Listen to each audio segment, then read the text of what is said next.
good discussion and it's flowing solid, and then someone wants to come in and muffle it up. It's just like, no. This guy. You know, Nathan is God in this room. Nathan is God. And sometimes what I'm trying to realize what I'm trying to realize is that because Nathan is considered God, because he's considered God in his room, you know, God, when he does his favor or like his judgment, oftentimes we as, you know, his peasants, it's not always in our, you know, it's not a favorable judgment. So like, even though he's, you know, the God, he is God in this room, you know, we have to just respect how God, you know, sovereigns over this room. And sometimes it's not always going to be favorable to us as, you know, the peasants. So that's how I look at it.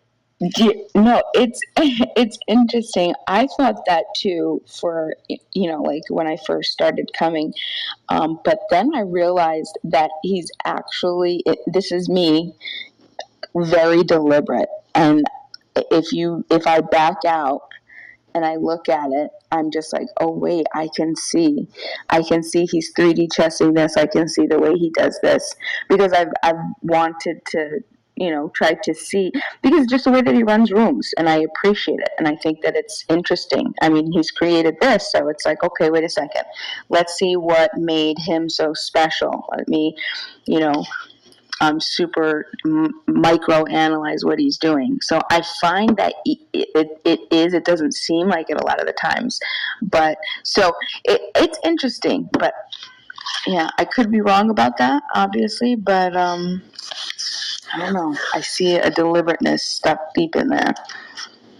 I'm still trying to formulate the full calculus, though. I'm trying to figure out the secrets. I think that Nathan is actually the devil in here. JT. I'm just playing. Nathan's my guy.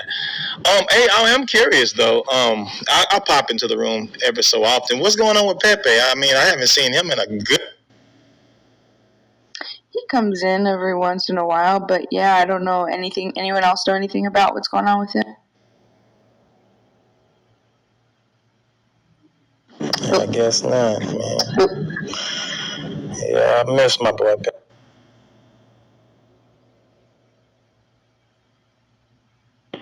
Well, I personally don't like PP myself. I don't call him Pepe. I call him PP because he acts like a pussy. But he was in here the other day, dog walking a Nigerian woman for no apparent reason. Yeah. Next time he's in here, you tell him JT asked about him.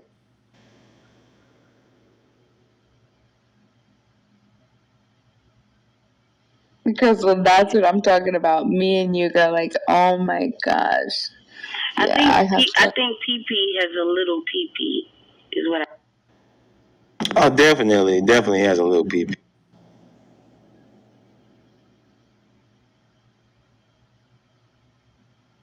That's interesting. I didn't even view him as human for a while, so I didn't even think he has genitals.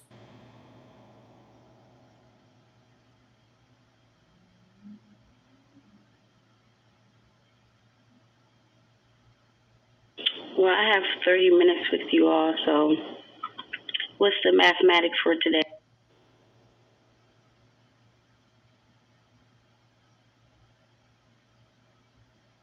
I'm not sure. Nathan, what's Thursdays? Taylor Thursdays. I didn't know if that was official or not, but I actually think Thursdays would be a good day to put the house on social, in a social room, to remind people that they have to mind their manners or they might get kicked out. If they get kicked out, we have to restart the room eventually. But I think that's what's happening with a lot of the regulars. They're getting too comfortable.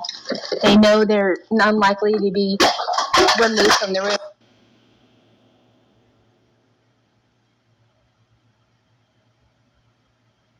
What's up, Monica? What, you in there cooking?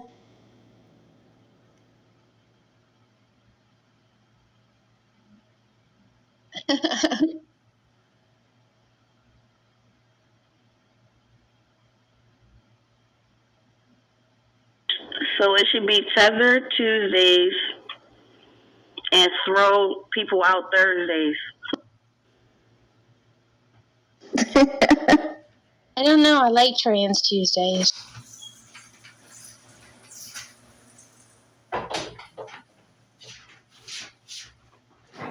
One day, my lived experience as a raccoon will be recognized, and I'll be able to mod that.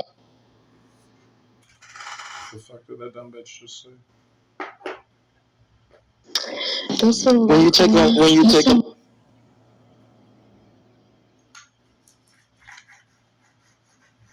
you take on the persona of a raccoon, like what does that look like? Oh, I have a bunch of raccoon PTRs. Chillism is known for their raccoon PTR.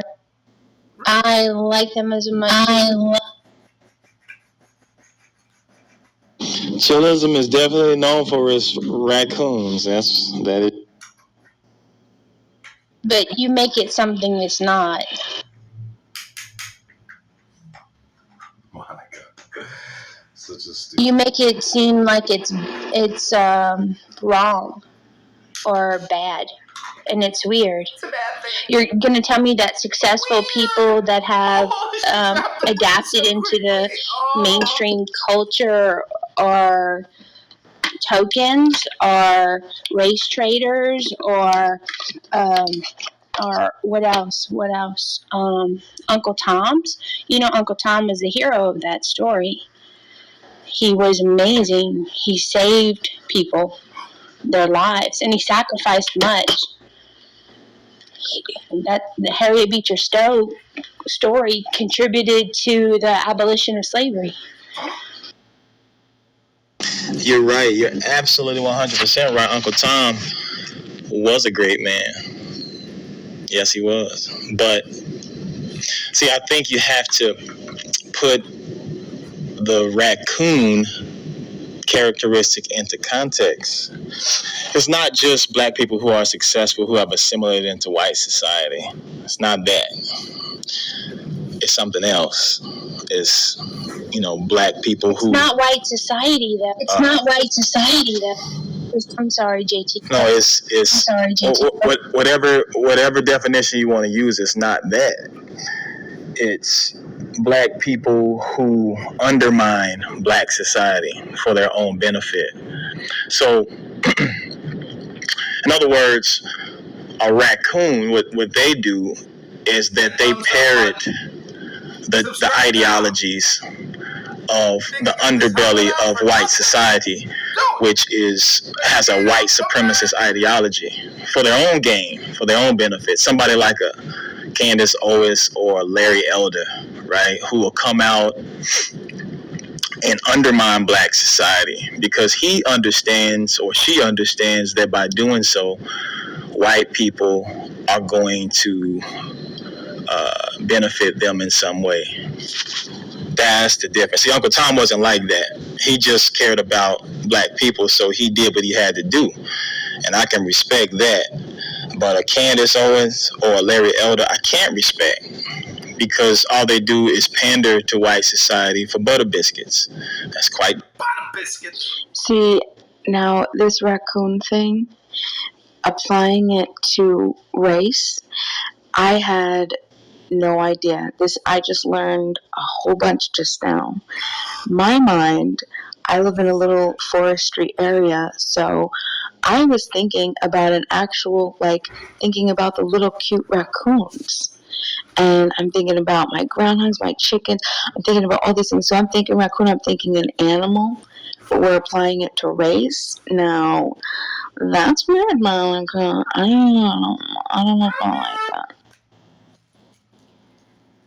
Yeah, it's really something that really is something prevalent in black culture.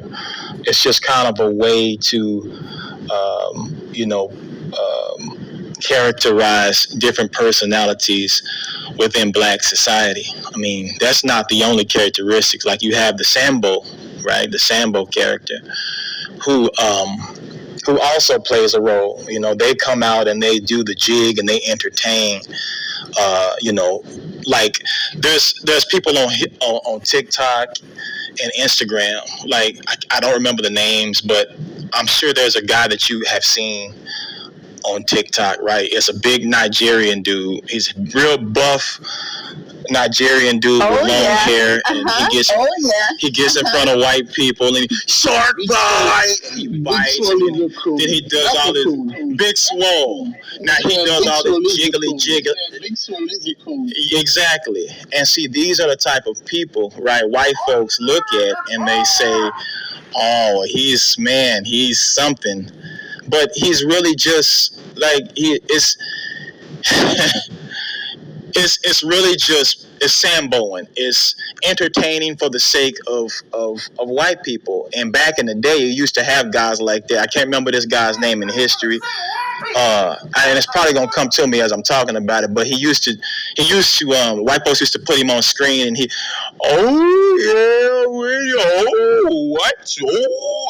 then he'd be bucking his eyes, and black people hated him. But he made a living. He made his whole career making movies that were kind of degrading to black people. And white people liked it because like he fit all the stereotypes of what they thought about, slow, ignorant black people. And, you have people now who have done the same thing in 2024 where they make a living like living out the stereotypes that white folks see. And so that's why we call certain people coons, certain people Sambos, because in our own way, it's our way of ostracizing those people from our communities. We don't have the power to, delineate away from them. We wish we did, but we simply don't, because we know that white society is going to prop them up in the same way that they've always done. They prop those characters up and say, look, when they can all look at him and laugh at him, that they'll benefit. They'll give them some type of benefit for doing that, for being that Sambo hopping around and tap dancing for their own entertainment and laughter. Would you consider Tyler Perry a Sambo, JT? No, Tyler Perry. Why not? He's not a Sambo. Why not?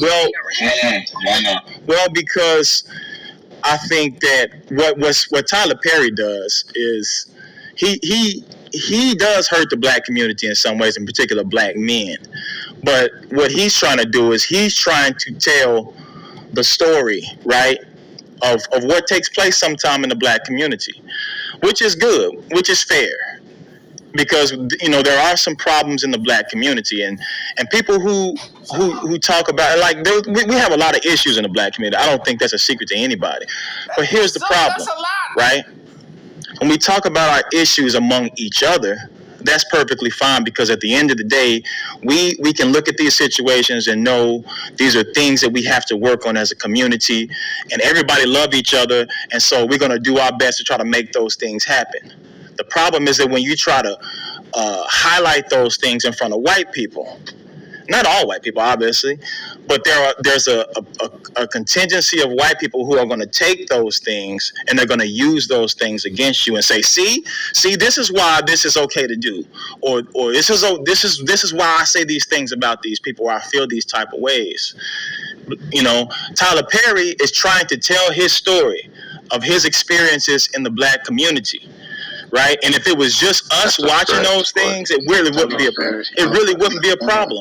But because I wanted to touch on, because you got to a good point, but the reason I feel like Tyler Perry is a Sambo, because he hasn't picked up 50 Cent or anybody else's series and put them on BET.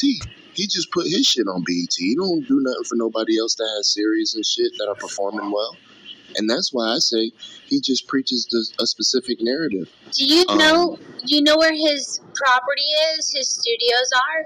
Yeah. Do you know the history of the property? Yeah, it used to be a military base. Mm-hmm. Confederate military base. Mm-hmm. And he also employs a lot of people too. But he employs a lot of people. But let me reiterate my statement. He doesn't help other people that are doing the same thing. He doesn't help people that land thinks he should help, and because he doesn't help the Monica, people please, that hold land on. thinks No he ankle should help, biting. You deny don't know it. what the fuck. You don't know I what the know fuck the you're fuck talking. that everybody Let that ignored Louis expert I Armstrong. can speak, get man. belligerent Let too, the and I can expert. start cussing What the about fuck out. Louis Armstrong? Where does he sit in your No, pantheon but of mystique? here's the point. Here's the point that I'm making. I'm gonna drive it home again.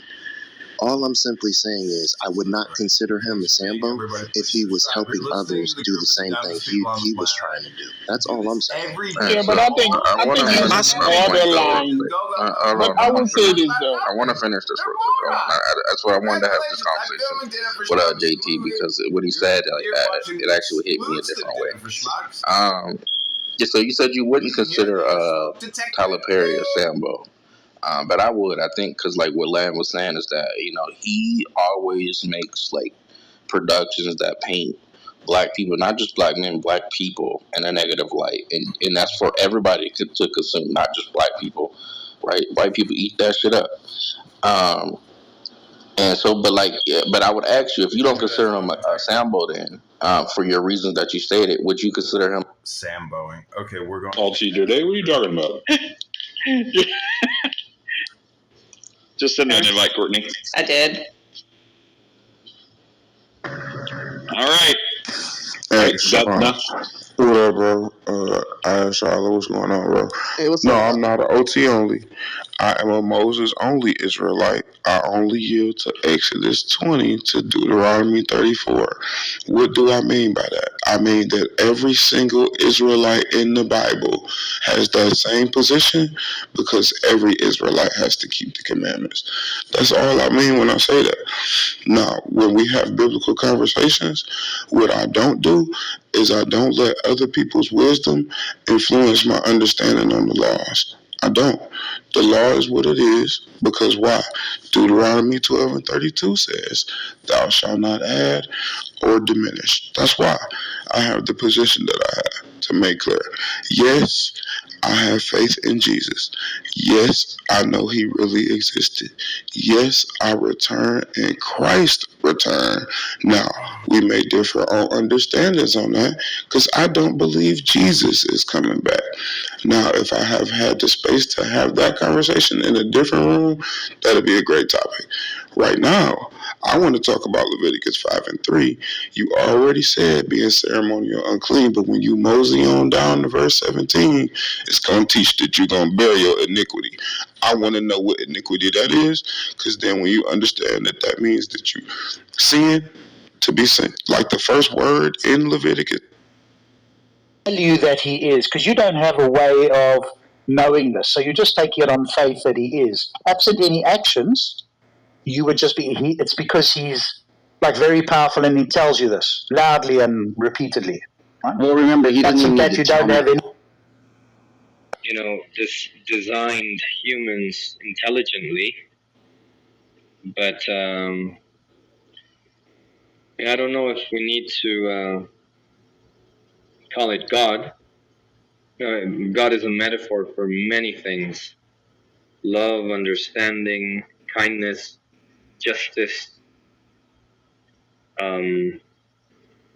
It can be used in many ways. Humans use God as a different way of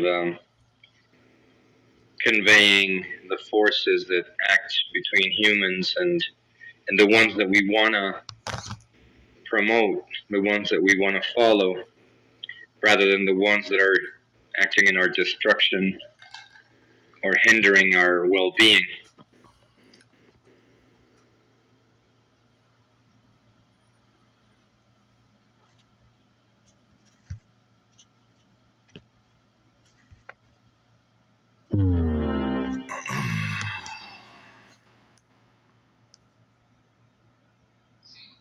That's what I'm said early. That God is not defined. So you can perceive God as many ways as you can. So it is basically unknown. That's why there is so many interpretations. Okay, but what about that's the way you like. You brought up some of the perfections of the world, or Say that she only only is a race. Gotta say, Monica's actually probably the best, one of the best voices I States found. the good that she does, and people should know about it. No, that's fair, Monica. That's fair. And But but to JT point, I think I do agree with him with his assessment of Tyler Perry and his artistry. The only critique that I will apply is the fact that there's a lack of variety in the storytelling, where I would hope and wish that Tyler Perry will engage in the kind of biopic stories of famous black people that have helped this country. Because I do think that he is in a unique position now where he can start changing the story and the way that we tell black story and the way that we inform people, because movies media does that a lot. It gives us a perception of things that are, even if they're not, really gives us a perception. This is why we think of, I don't know, the Roman Empire being the greatest empire, is because they make a lot of movie about it that said so.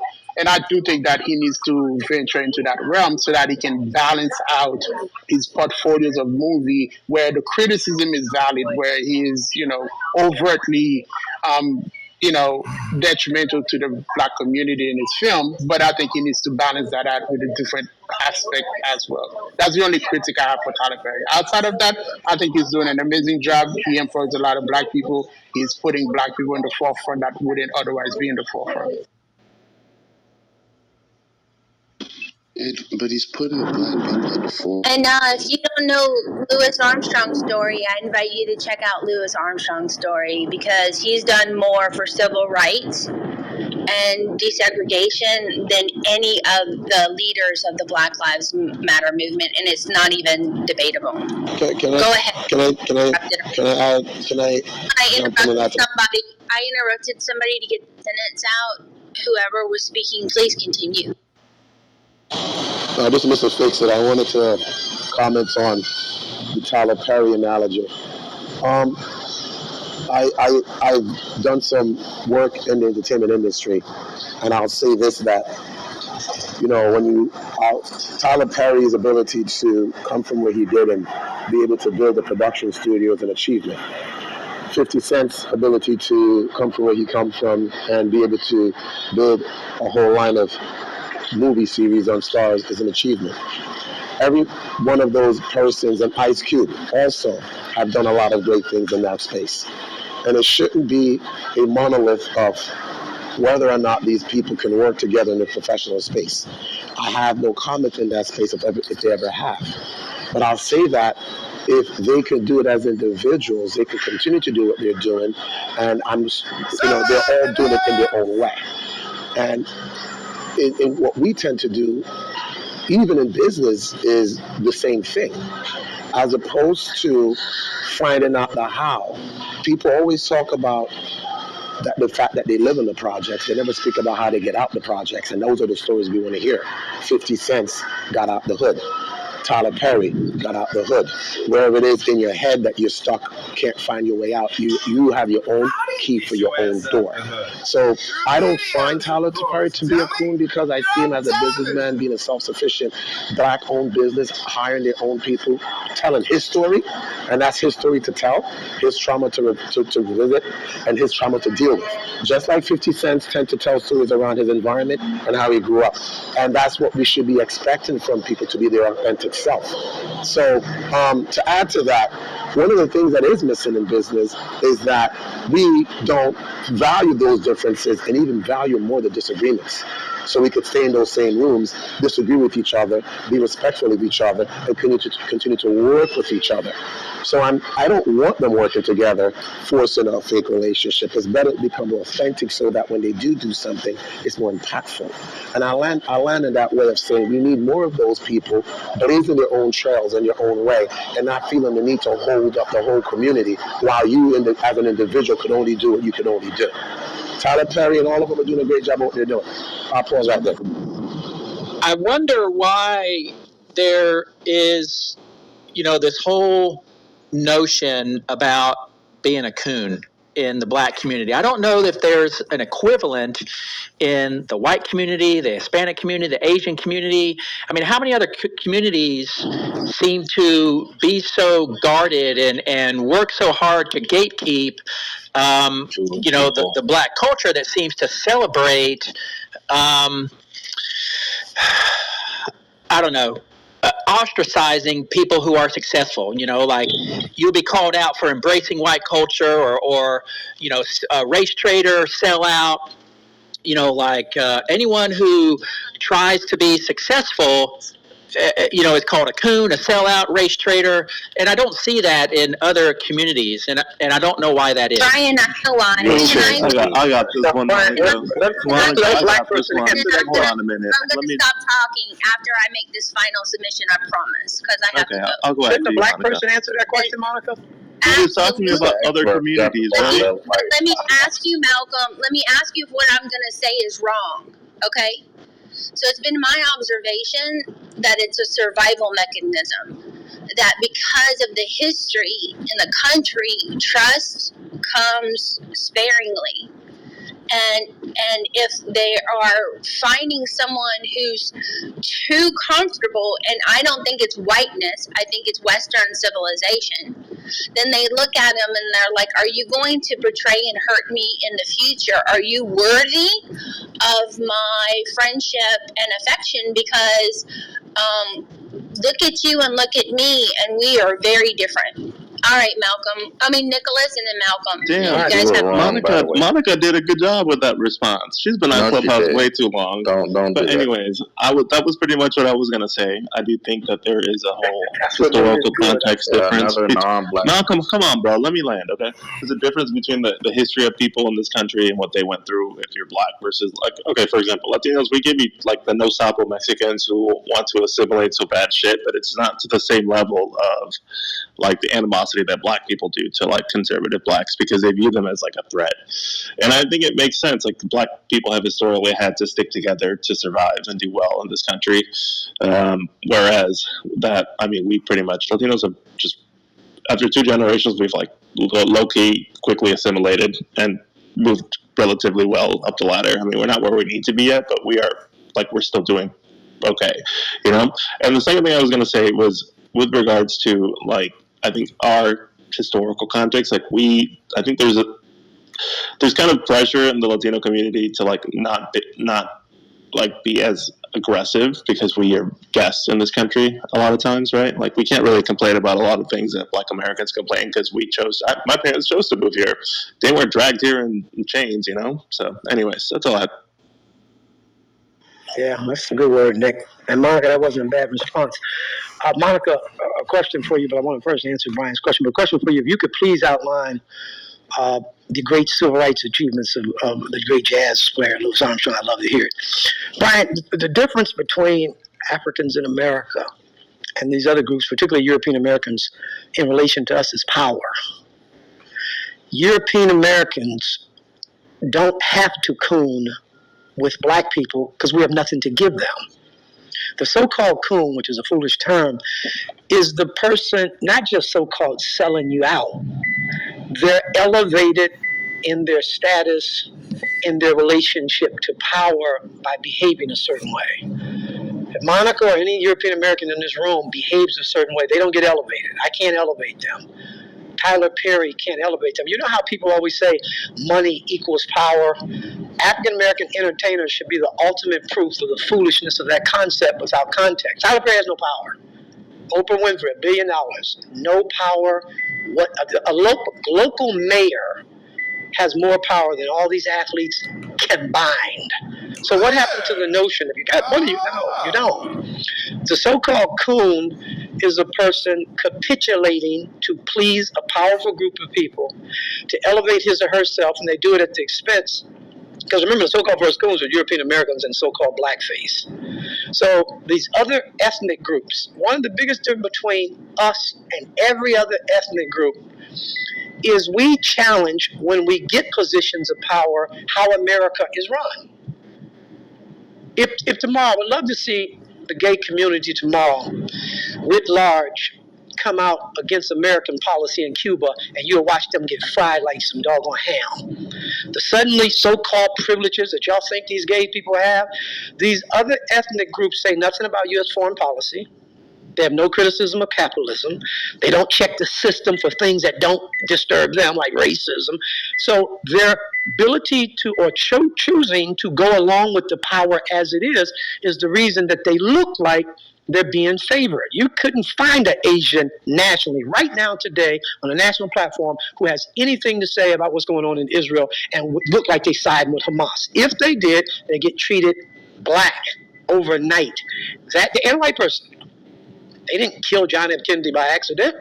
So what I'm saying, to use a so-called coon shouldn't be really offensive to us. It's an individual. And I don't like calling people coon. Tyler Perry's not a coon. He's a black man who made a different choice than I've made. Who made me black? And I'm the only person who gets to. We have to stop calling black people names who don't agree with us. Candace Owens is my sister. Disagree with every word I've ever heard her say. She's still my black sister because no one made Malcolm in charge of black people. She has a right to her opinion. She has a right to express herself as she will. Clarence Thomas, despising though I do, is my brother. If I'm going to claim them when they do great, I'm going to embrace them when they don't. And Monica, please outline what Louis Armstrong did for civil rights more than PLD. I don't even compare them. Just what did Louis Armstrong do for black civil rights? I love Malcolm, I want to follow up after that. Honestly, I've got to go. So I heard, rumor has it, that when he was hired to work in a hotel, that wouldn't allow him to stay. They just wanted him to perform. They didn't want him to stay there. He would decline. He said, if I'm good enough to perform here, I should be good enough to stay here. And so hotels had to desegregate just because he was so awesome. And he did it without complaining. He brought music that was not familiar to the country and the world, He was a gift. He was an amazing connector. He's one of my favorite Americans. He's a hero to me. And I'm grateful for him. So, Malcolm, I want to follow up behind what you were saying, which was really impactful. I didn't want to touch on the cool concept, but I'm going to have to do it because you did it so eloquently. And it's a sense of community and I'm going to say this, that we have a certain frequency and vibration that we move within our community. It's a spiritual thing. And a lot of us confuse it with religion. We can meet an authentic black person and know whether or not they're for you. And when we feel that sense of either you're going to be in the house to support the oppression or you're going to be out in the field to fight the oppression is where what we are putting into words where we draw the line. And it's a fluid line because it's a choice that people make whether or not they want to go against their own good conscience, own good spiritual benefit and do things to harm not only themselves but other people in the community. And as you landed perfectly, I didn't touch on Candace Owens because as you said, she's my sister. I love her completely. I disagree with her. And if I'm going to, ridicule her, I'll do that privately. But I can say that her past, her background, her childhood have put her in perspective to see things the way she does. And she has to work through that own trauma in that way. I don't find that much she says is contributing, but I find that a lot of things she says is how she's saying it, not necessarily what she's saying. And she says it with a lot of, how should I say, blinders on. And I'll leave it right there. But as far as the cool concept, the reason why I didn't call Tyler Perry a cool, because he may not be doing everything right, but he's doing some things right. But when you get people, as you said, gatekeepers, African Americans have no power in any sector of the economy. True power comes from the freedom to do what you must to move the community forward, regardless of the consequences. And as you said, there's a lot of political issues that the African Americans in the Democratic Party have no power. They have the illusion of power. Because when you have true power, you're independently operating on your own independent thoughts and will. And none of them have it in any sector of the economy. I'll prove the point why when you mention that other ethnic groups don't have the power that we do here historically. Vivica, that Indian gentleman that was running for the president, sat in front of the white anchor lady, and she clearly said to him, in so many terms, you would be a really good president if you were not Indian, in so many words. I'm paraphrasing what she said. She could have never said that to an African American. She could have never said that to Malcolm X. She could probably said it to Martin Luther King, but there's a different degree of authenticity that we come with when we deal with people. We check them. our community and everyone else outside of that. Because what we're really aiming for in life is fairness, treating people fairly. Because when you've been ridiculed, persecuted, stepped on, run over, reversed over, thrown off a bridge long enough, you tend to have empathy for everyone, but it's not reciprocated. And I'm saying this to say that when you do have the money, Oprah has none. She can't even get on a golf course with an all-white club, with an all-white golf club years ago that he spoke about. That is not true power. That is when you have those opportunities and you are in those rooms, you stand on your principles and your values, not your political party, not your religion. You're standing on principle of fairness for everyone. And that is why they don't want you, that true, independent, authentic economic ability to stand on that, because then America would have to change and have to address its moral issues and its moral ground. I'm going to end on this. So I'm going to summarize it like this. And I'm going right back to COVID of $2 trillion dished out, $160 billion to COVID, for Ukraine. If America really wanted to address the issues of the past, a simple apology and an acknowledgement of such, remove from what you might think a person might do with the money. If you could give money to every other country with no regulations, you could clearly give it to the people you've injured the most, that's been asking for one single thing, which is the acknowledgement and apology and then a recognition. And if we can't do this in our house, then we have no business going in other people's house telling them how to live around the world. I'll pause right there. Let me what I'm hearing from a lot of y'all, what y'all don't agree with is you guys basically saying that you being a coon, you could be a coon, and it really doesn't matter as long as you give back to the community, right? So basically, you have to do enough to outweigh your coon behavior to somehow not be considered a coon. And I don't believe in that. Especially like what Catholics do. They can sin all day and then they go in there and repent, and somehow it's all resolved. Yeah, that's just retarded. To Mr. Fix It. The thing about Vivek Ramaswamy, they do it to black people all the time. They did it to Barack Obama. They're doing it to the alleged black woman now who's running for president, Kamala Harris. Tim Scott, Ben Carson, they said it. Oh, you're not qualified because you're black. You're not qualified because you're a black woman. They do it all the time. But he's not a Malcolm X. He's not a Malcolm X. I said he could have probably said, see, authentic person. Wait, for Malcolm X. What are you talking about? No, I'm speaking in the way you would address it, the way you would deal with it. I'm saying that when you're standing in your principles, Malcolm X was a different kind of authentic black man standing up for the rights of African Americans than Martin Luther King. Both of them equally I love. Both of them equal with their equal different opinions, and both of them equal with their different approaches. But I'm saying that Malcolm X didn't care to make another person in the other chair feel good about themselves. That's what I'm speaking about. We as African Americans have that power, and we use it sparingly. You have had the experience to know that when you're talking to the other person, the Caucasian community, you're not saying it to be hateful and malice. You're telling them, this is what you're doing, dude. At some point, you got to acknowledge it. And some people say it with a little more brash. Some say it with a little more, a little more tact. But ultimately, it must be said. And we can't keep going around these people and worrying about another person's feelings when you're the one stepping on my toe telling me I'm not feeling the pain. That's what I'm trying to say. I'm trying to just say that and that's why I said Malcolm X. Even if they had said it, he would have dealt with it a different kind of way. And I'm not promoting coonism. I'm just saying how when you truly have the power within us, not monetary power. The power within you to see wrong is wrong is wrong is wrong. I'm going to tell you whether you're uncomfortable or not. And that's all I'm saying. We need to get to that place where we could speak freely, disagree among ourselves, and go out into the world where we do have these positions of power to check people. Because no other group is going to do it. I've not seen it. All right. I'll say this last statement, then I'm Can I go next after Eric? Yeah, go ahead. Actually, I have my hand raised after him. Nigga, I had my hand raised. Fuck that. I'm going next. So, what I wanted to say was, no, I'm going to go first. A lot of non-blacks gave submissions to that answer, and they were wrong. Malcolm was somewhat right, until the end. What cooning is, and why the black community use it, it's a shaming tactic that the black community uses to shame non-linear blacks into submission, right? In order to go in line with the quote unquote black code or whatever. And what I equate it to is when the white slaves masters would pluck a field slave, make them go work in the house, right? And then the ones in the field would get angry.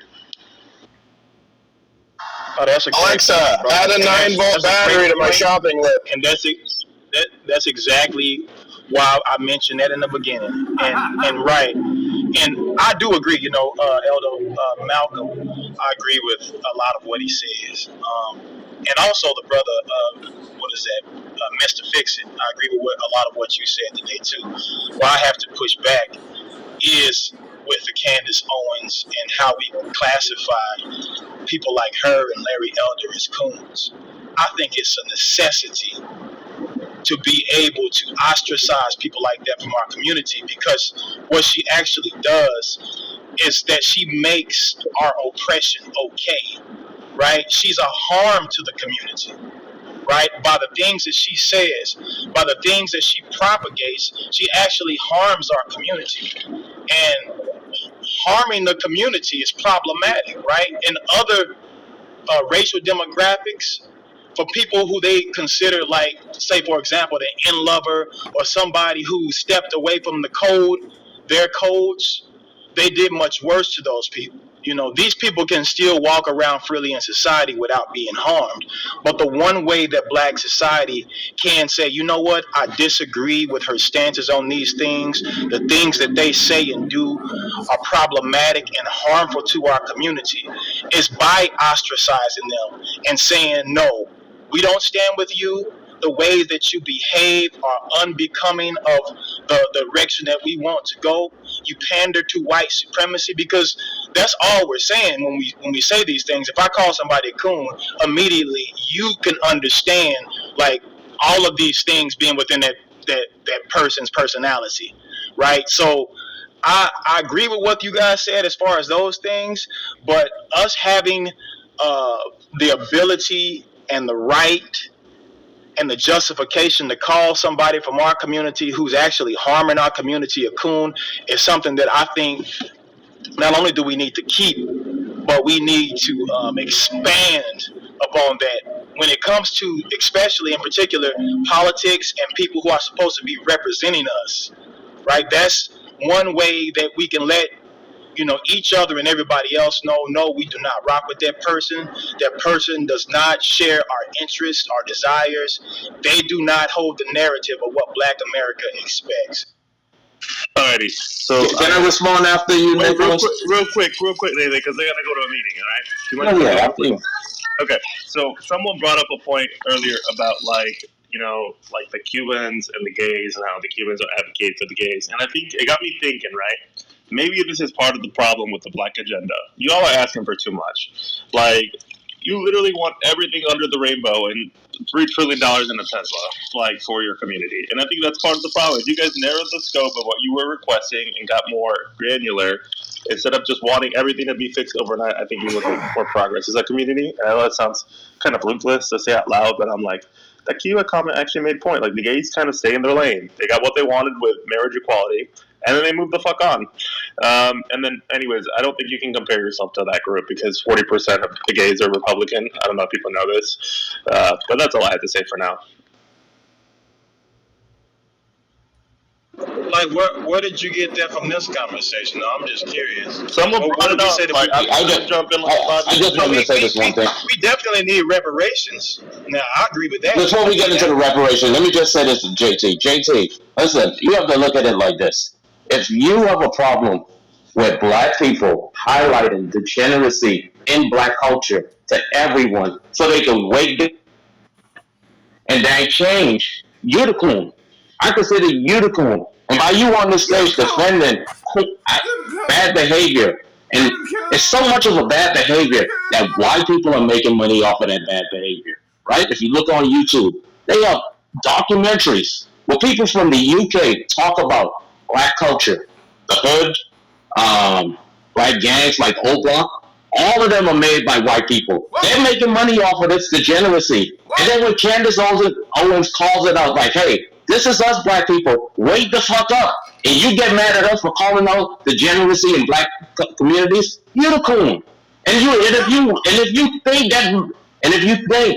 black people aren't allowed to call out bad shit in the black community, you're the fucking coon.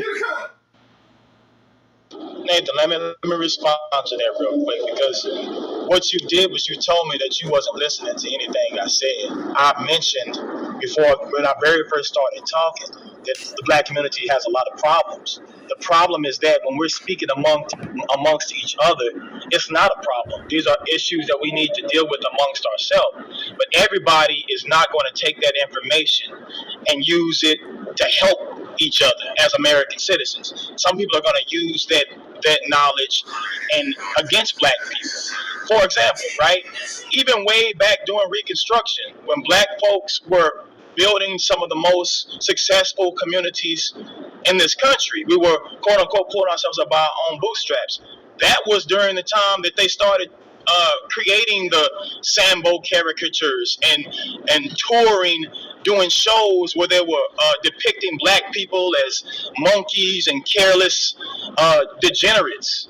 White society has always been a part of white culture in this country to try to degenerize black society, whether we were doing good or not.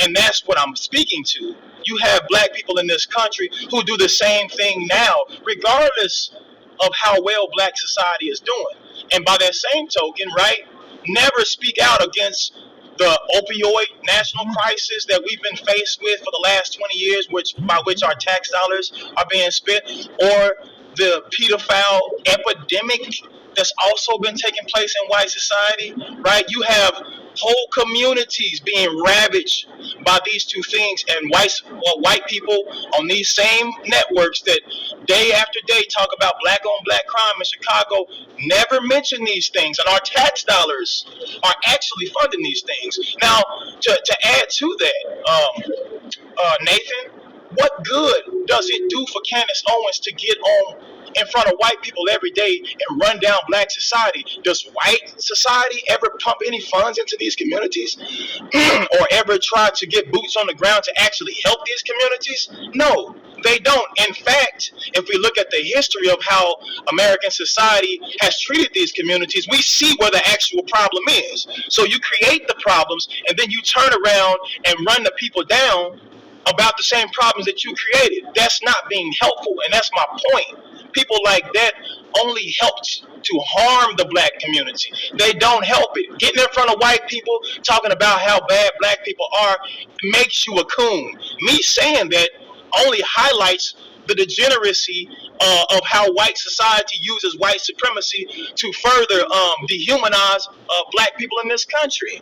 You understand what I'm saying? So again, like I was saying, the coon characteristic is something that black people need to highlight more and call those things out more, because people like that continue to practice the same white supremacy that was being practiced 80, 90, 100 years ago, when black people were actually building up our own communities, working with each other, creating prosperous communities all around this country.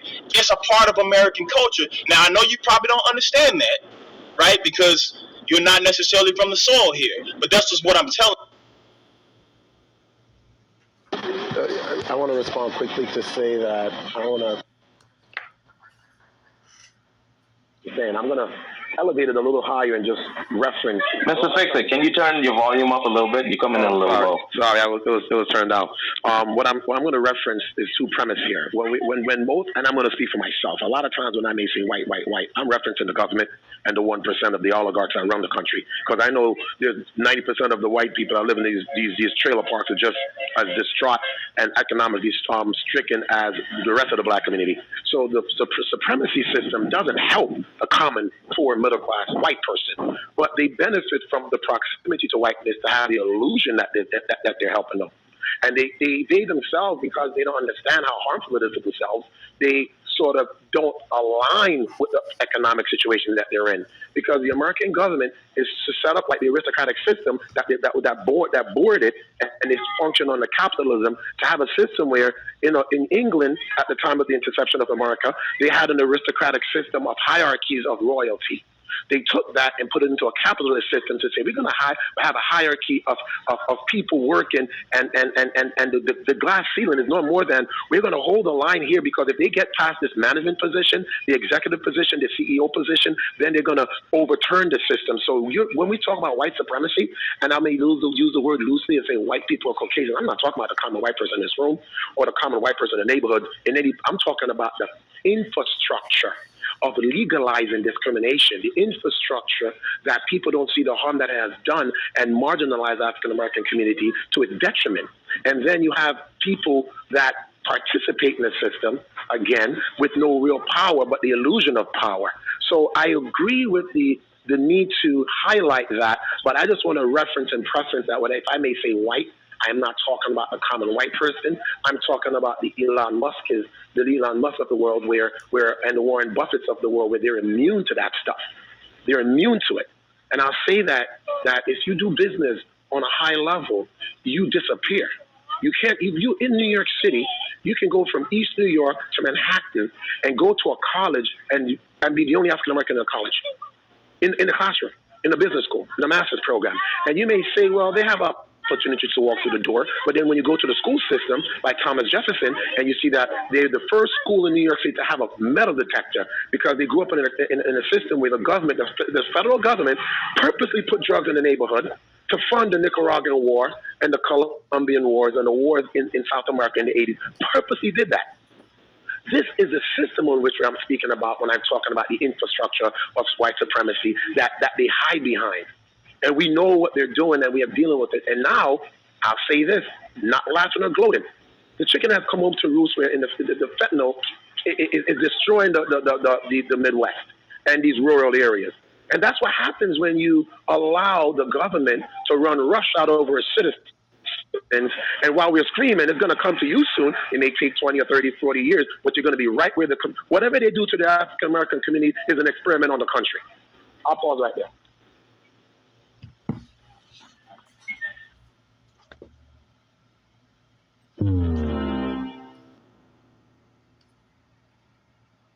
Hi, this is Books. Can you please put me in the queue?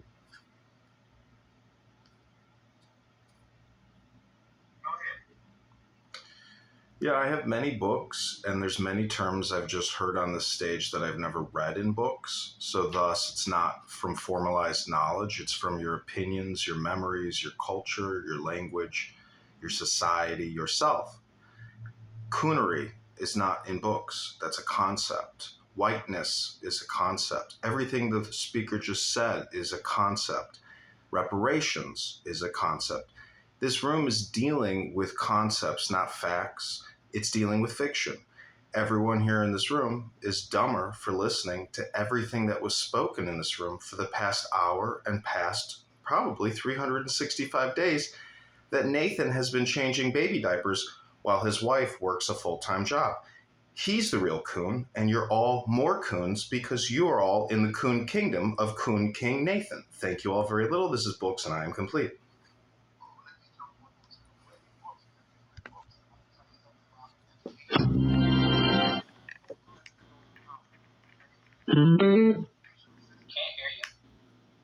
Education is imposed to benefit those in power. And there's something that you learn when you go to school. They send you to go do research to get your thesis done. And if you notice that if you read it, based on the books you read, frames your perspective. So as you've spoken about the title named Books, and you read books, when you are learning, you know that when you go down that rabbit hole too long and you're speaking about things like concepts, words enter the English language based on usage first on the streets, understanding and then digestion and then the meaning. So if you're saying what you just said about all the things being concept because you haven't had the lived experience to use the word to understand the feeling and the emotion to connect it to a word and the description of that word. And when you're speaking about, again, a thesis as a PhD in a master's degree program, you understand that the books you read shapes your perspective. And when you, I'm going to land the plane like this.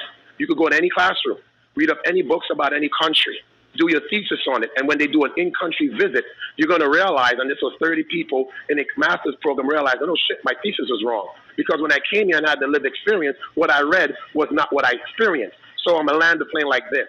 You can never find all the words in a book to describe a feeling. All the feelings is between the spaces between the words and the line between the spaces and the paragraphs. I'll end right there. So I want to say this to add on to that. There's at least about 10 books from modern times and past times that mention the word coon, Uncle Tom, and Sambo, all those words that we were discussing. So yeah, you clearly haven't read enough books. Eric, that's a troll that you're engaging with. It was a joke. It's good. Yeah, that was John. Leave them in the room. It's good for conversation. You know, when one is elevated consciously and have the wisdom to articulate their feelings, and oh wow. The beautiful thing about the English language is it's magic. It works as magic on people. And what it does to you is what you think something means, it really doesn't. Just like when you go to the courtroom, you realize that your English language is not maritime law. You know, and you understand that the reason why you fail in your attempt to litigate your case is because you don't have that language. Just like medical school or business school, because they separate the language from its purpose and its true meaning. So as Mr. Books come and try to, you know, push that envelope as if your lived experience is real when you're articulating it through your own feelings and your own emotions, he's disconnected from it because now he's highlighting just the same system they're speaking about. So he actually answers the question.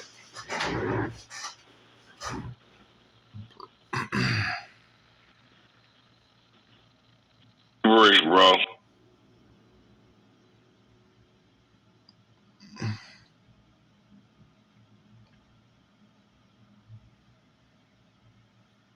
No, I just wanted an opportunity to speak. Thank you for allowing this discussion to take a full, circle. I didn't want to speak in the beginning because I did want to get everybody's views, and it's very, very. Could you still speak up? I can't hear you. Okay. I'll fix that in 1 second. So,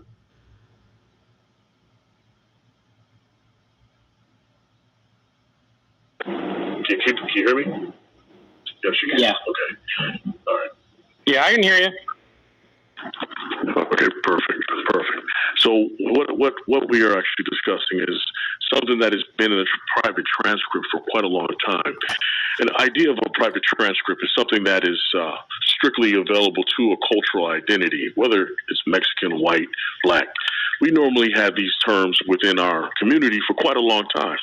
We didn't share these terms and ideas with the mass society, but through our success, whether it was good or for evil, now we're up for public scrutiny. And a lot of these terms are circulated within the mass of our society in America, and they're misused. It's like, if you say vato or whatever in Spanish, you can misuse these simple words, right?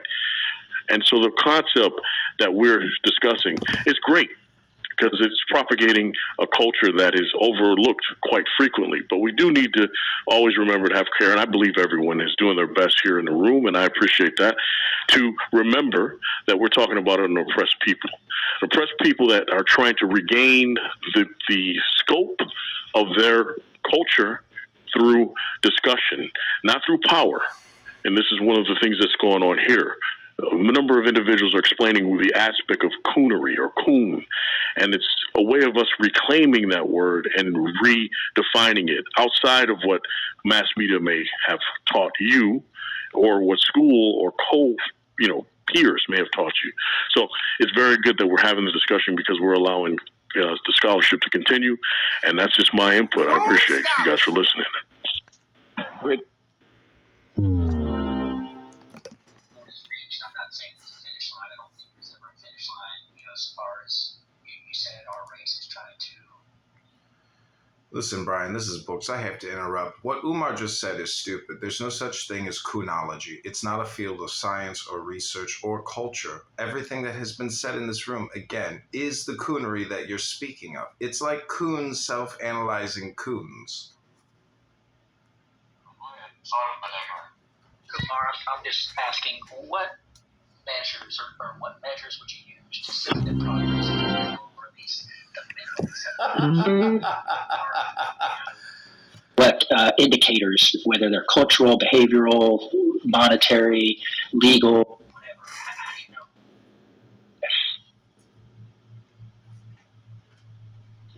know? I think that's a very great question, and the only way to respond to that is what measurement or yardstick are we using to do this analysis? If the yardstick is built by individuals who create policy as it exists today within this country, then I think that we would probably be losing. Meaning, if the yardstick is defined by the African American people within this country, and that is what's used to rate success, then we'll probably have a better perspective.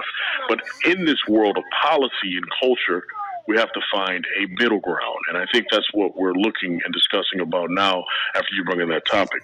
What does that middle ground look like?